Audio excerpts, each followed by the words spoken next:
Hi traders, it's Jay with thetraderinstitute.com. Just want to remind everyone that futures, forex, and options trading is risky and you can lose money. Therefore, you should only trade with risk capital.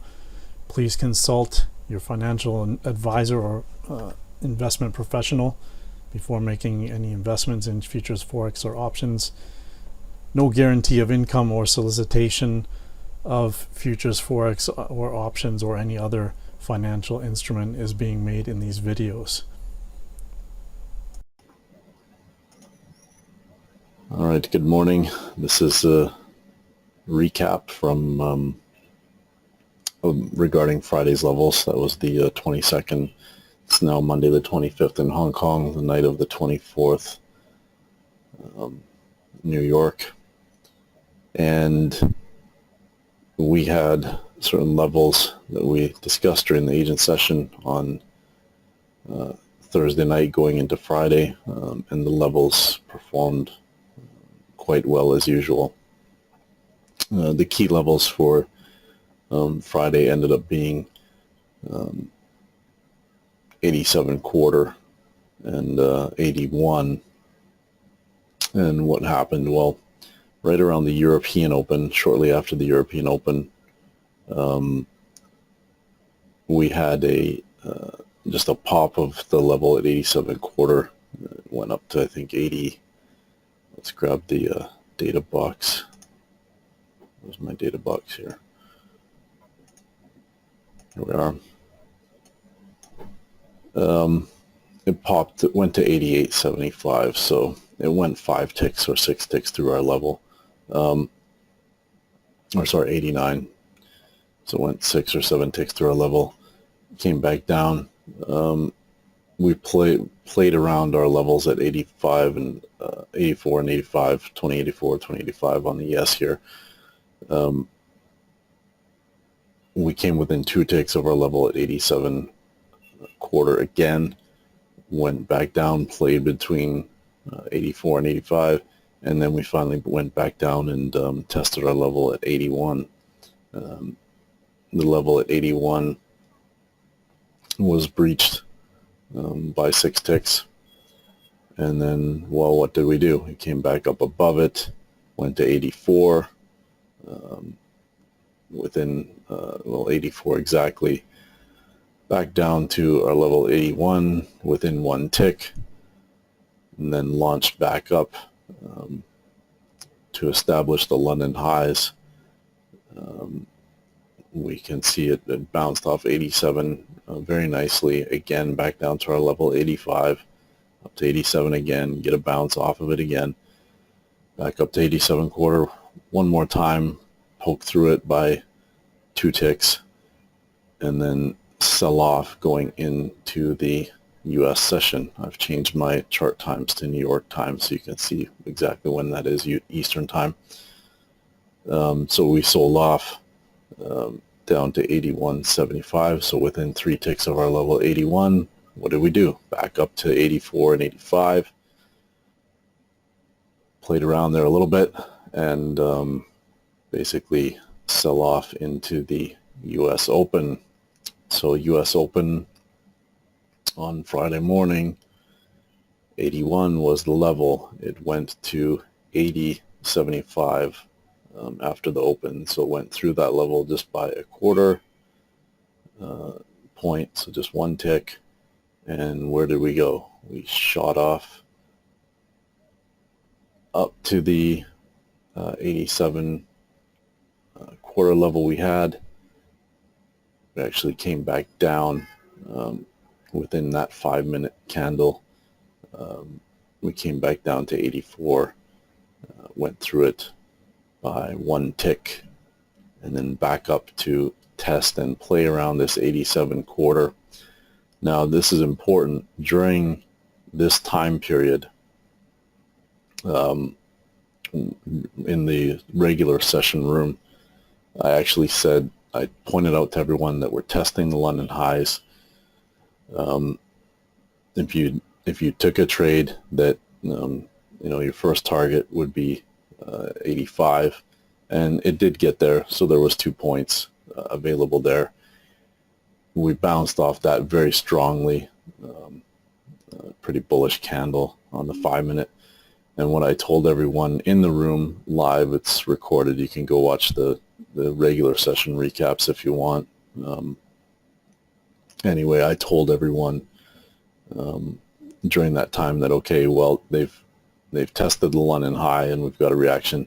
What they're going to do is test the European high. Now, obviously, what I meant by that is the European open, we consider at 2 a.m. Eastern. That's when Frankfurt, Paris, some of the other markets open at that time.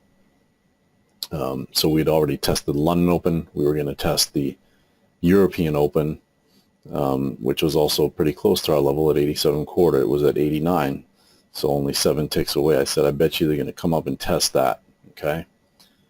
And so that's what they did. All right, market came up, tested that. Anyone paying attention was very well rewarded.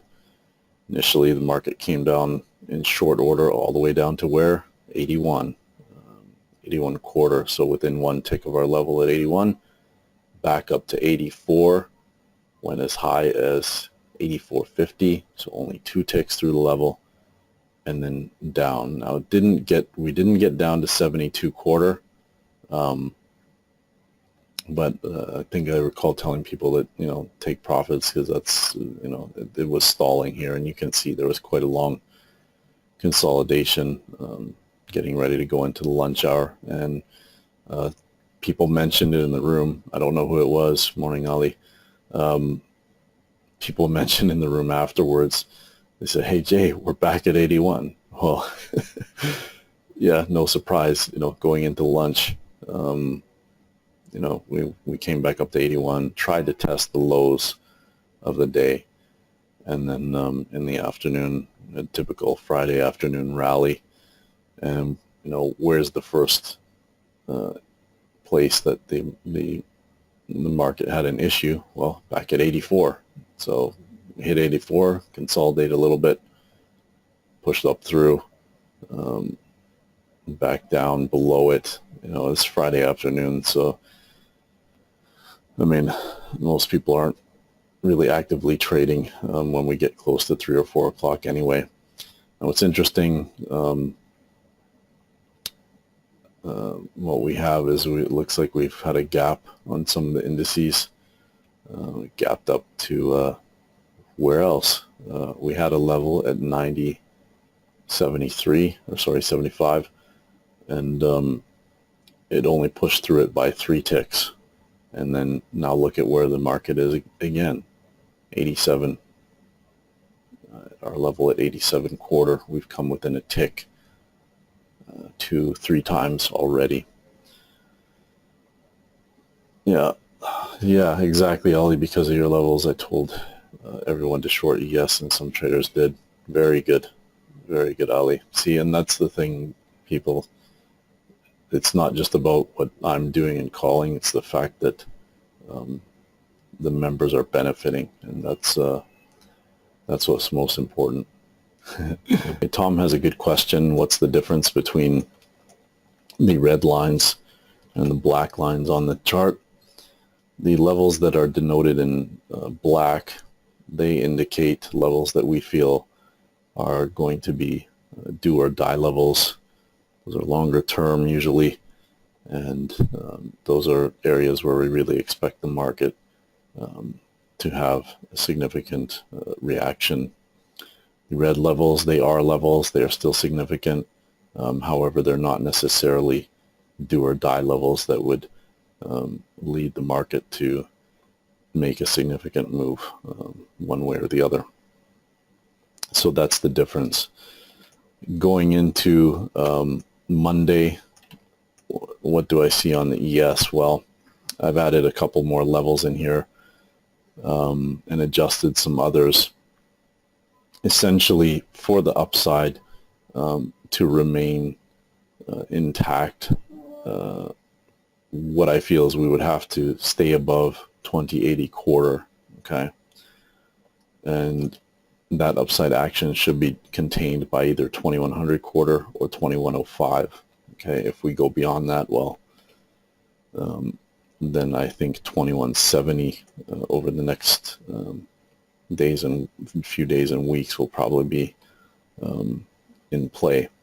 To the downside, if we get below 2080, then obviously I would expect a test of Friday's low, 75, and there's a significant level right below that at 2072 quarter. So that would be my targets to the downside: 72 quarter and 66 quarter. Beyond that, if we were to really get trucking to the downside, below 66 quarter, I've got 59, but the next major do or die level would be 57. And then there's a bunch of hiccups along the way as we approach 2050, and then below that would be 2045 quarter. So that is that's my outlook for the ES over the next 24 to 48 hours and going into this week. This is now the NASDAQ June contract. All right. When I looked at the charts, I didn't believe it. I had to get the members to clarify it for me, but you can see our black levels up at 44.9850 and 45.02. That was the area. That was one of the do or die levels we had, and that was a big rejection on Friday.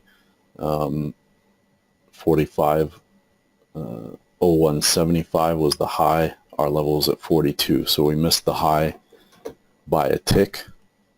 On our levels, we came through. Obviously, we broke through 44.5571, which is another significant level. We came back down to another couple zones that were significant: 44.43, 3/4, 44.30 and a half. We still managed to get through those, and then the market, we managed to pick the low with the level at 44.30 quarter and 44.3266. It was off the 44.30 level by 3 ticks. I won't go into all the behaviors it did on the 5-minute chart, but I was just quite amazed that we managed to get the high and the low within our significant black lines. So going into Monday, I don't see much change. Actually, with these lines at 44.43, or sorry, the ones at 44.32 and 44.30 actually, that those are obviously going to be significant, and probably these two here at 44.39.50. So we've got to get back through 44.55 3/4 for us to see more downside action. I would expect topside action to be contained between 44.98 half and 45.02. Beyond that, we'd go up to, if we did manage to move higher, we'd need to get through 45.11 and 45.12. And we got a lot of hiccups along the way, a lot of other levels along the way. And that would lead us up to 45.55 3/4 or 45.65.75. So that's how the NASDAQ performed and what I'm expecting to see going into Monday. All right, so on Friday on crude oil, we weren't, we were off, we didn't manage to get the high on crude oil, but our level, which is in black at 43.12, well, the low of the day was 43.11. So can't get them all, but we managed to get the low correctly with one of our major levels at 43.12 there. Okay, so going into Monday, what am I expecting on crude? I'm expecting that topside action will be contained below 44.27 or 44.49. As you can see, 43.12, as we said, that was a low on Friday within a tick, so I'm still having that as a significant level. I would expect support to be held at 43.12 or at 42.60. Only if we get through 42.60 would I expect the market to come down. We've got lots of interruptions along the way in terms of levels. But ultimately from 42.60, if we go below that, we should come down to 41.40 or 41.13.